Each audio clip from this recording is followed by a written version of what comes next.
This ABC 15 News Update is sponsored by Sanderson Ford, America's best-selling Ford dealership.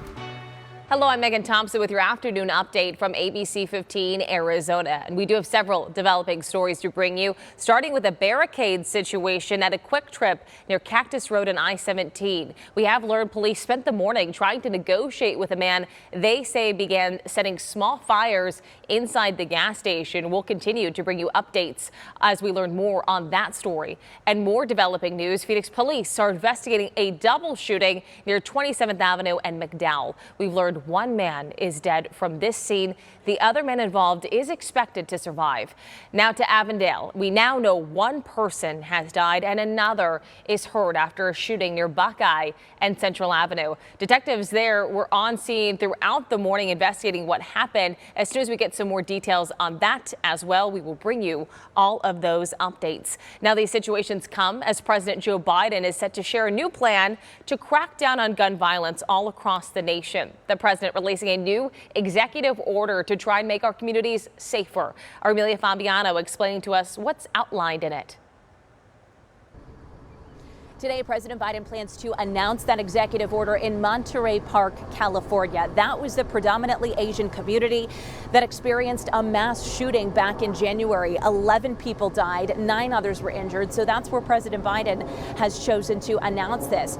He says one of his major goals with this executive order is to increase the amount of background checks done before the purchase of firearms. He also wants to move the U.S. as close to universal background checks as possible without additional legislation. He also says he wants to improve the public's awareness of using red flag laws. Those are where people can petition a court to determine if a person is dangerous and then temporarily get their access to firearms taken away.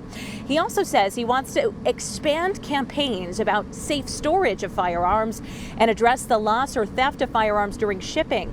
Other points in this executive order he believes will hold the gun industry accountable, like providing more information to people on firearms dealers who are violating the law. He's also encouraging the independent FTC to issue a public report on how gun manufacturers market firearms to minors. And then finally, he said he wants to improve the federal response to communities after a mass shooting happens. For example, whether it's more financial resources, more mental health resources to help that community cope with that tragic aftermath after an event like that happens. He says the federal response should be the same as if a natural disaster happened in that area, the response that we see after those events. We'll be sure to let you know what happens after that announcement today. Reporting in Tempe, Amelia Fabiano, ABC 15 Arizona. It is election day in Phoenix, the runoff for 2 city council seats. District 6 voters will select a new member, either Sam Stone or Kevin Robinson, to succeed term-limited Sal DeCiccio. And in the District 8 race, incumbent Carlos Garcia is being challenged by Keisha Hodge Washington. There are 10 voting locations. Polls are now open for you. Also happening today over in the West Valley, U.S. Congressman from Arizona, Paul Gosar, kicking off his campaign for re-election. He's holding an event with West Valley Republicans in Sun City.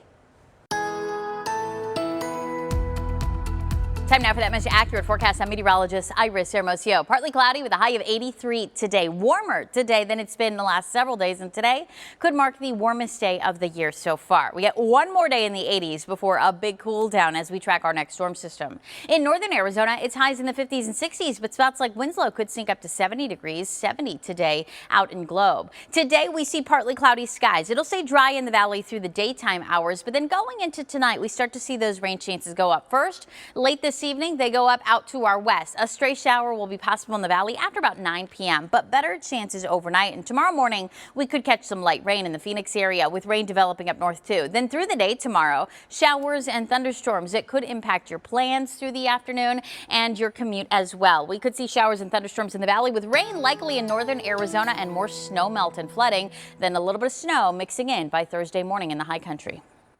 We will have another update for you tonight. Until then, you can get the latest news, weather, and traffic at ABC15.com or by downloading that free ABC 15 mobile app. This ABC 15 News Update is sponsored by Sanderson Ford, America's best-selling Ford dealership.